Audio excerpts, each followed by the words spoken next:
इतना खनन का काम होता है, इतनी खाने खोदी जा रही है और सारी खाने जो है वो कानून के तहत मान्यता प्राप्त नहीं है। उनको जमीन कोई दूसरी दी जाती है और अलग जगह खोद देते हैं और उस वजह से पूरा एरिया वहां पे बर्बाद हो गया है। लोग बीमार हो रहे हैं, सड़कें नहीं है, टूट रही है, पानी के संसाधन बिल्कुल खत्म हो गए हैं।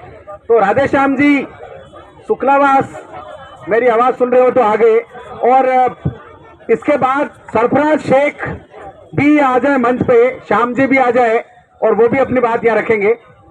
हाँ शुक्लावास। जिंदाबाद साथियों, मैं राधेश्याम शुक्लावास कोटपुतली से हूँ।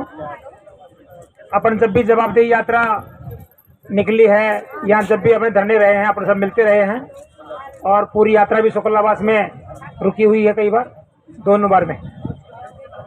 अभी इस कोटपुतली में सबसे ज्यादा जो हमें परेशानी है वो अवैध माइनिंग को लेकर के है और हमारे घरों में ब्लास्टिंग से पत्थर आते हैं और पूरा गांव तबाह हो जाता है। इसके लिए हमने लड़ाई लड़ी और हमारा बुचारा बांध, जो कि 1.5-2 साल पहले का बुचारा बांध है, जिसमें जयपुर जिला, सीकर जिला, अलवर जिला और हरियाणा में पटौदी तक जो है, गुड़गांव तक जो है, इसका पानी जो है बुचारा बांध का काम में लिया जाता था। अब बरसात नहीं है इसलिए वो थोड़ा सूखा है, तो उसमें खनन माफिया की नजर जो लगी और पूरा बांध जो है पूरी रात दिन जो है अवैध माइनिंग हो रही है। इसके लिए हमने आवाज उठाई। हमारे सामाजिक कार्यकर्ताओं के हमारे सभी साथी, निखिलडे साहब, कविता जी, मुकेश जी, शंकर जी, कमल जी, भाई पारसी बंजारा सहित हम सब ने जो है अभी 21 तारीख को सीएम साहब के यहाँ गए और सीएम साहब को पीड़ा बताई कि भाई जो है हमारा बुचारा बांध लुट रहा है, उसमें रोज कम से कम 1 करोड़ रुपए रोजाना की जो पत्थर की चोरी हो रही है। आप सभी ने प्रयास किए और मेरे साथ में बुचारा के साथी भी आए हुए हैं, कोटपुतली के साथी आए हुए हैं। अब इन्होंने बता दिया है कि 5 दिन से जो है बुचारा बांध में अवैध माइनिंग की गतिविधि बिल्कुल 0 हो गई है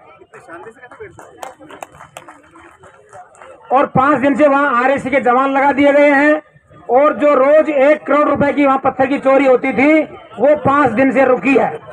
अब हमें उम्मीद लगी है कि हम कम से कम एक किसान के लिए, एक मजदूर के लिए, जो हमारा लाइफ लाइन है, हमारी रोजी रोटी है, हमने उस बुचारा बांध को, लड़ाई को जीतने में सफलता हासिल की है और ये सब हुआ है हमारे संगठन से। हमारे साथी जो जयपुर में, राजस्थान में जो सारे सामाजिक कार्यकर्ता हैं, अगर वो हमारे साथ नहीं होते तो हमारा बुचारा बांध हमारे से नहीं बच पाता। इसलिए आप सबको बहुत बहुत धन्यवाद, बहुत बहुत साधुवाद। इसी के साथ में मंच के माध्यम से मैं ये निवेदन करना चाह रहा हूँ कि कम से कम बुचारा बांध में 500 करोड़ रुपए की जो अवैध माइनिंग हो चुकी है। जिन जिन लोगों ने अवैध माइनिंग की है, हम सब जो है एकजुट होकर के उनके खिलाफ आवाज उठाएंगे और कम से कम 500 करोड़ की उनके पेनल्टी लगेगी तो सरकार का जो है राजस्व बढ़ेगा और चोरों पे अंकुश लगेगा। ये भी हमारी मांग है। दूसरी बात यह है कि जिन जिन सरकारी कर्मचारियों ने जैसे सिंचाई विभाग का वहाँ एएन बैठता है, जेएन बैठता है और अभी वन विभाग के अधिकारी वहाँ रेंजर बैठते हैं कोटपुतली में, उनकी मिली भक्ति से ये खनन हुआ है। और जवाबदेही कानून अगर हमारा अब से पहले लागू होता तो उन लोगों से जो है वो जवाबदेही बनती और वो पैसा उनसे वसूल किया जाता। अगर ये जवाबदेही कानून लागू हो रहा है तो सबसे ज्यादा अंकुश उन पे लगेगा जो चोर अधिकारी हैं। और मंच के माध्यम से मैं ये भी कहना चाहूंगा कि सिंचाई विभाग के एएन और जेएन कोटपुतली और कोटपुतली का वन विभाग का रेंजर है, उनको दोषी मानते हुए उनके खिलाफ एफआईआर हो और उनसे पैसा वसूल किया जाए। ये हमारा जो है लड़ना सार्थक होगा। और आप सबने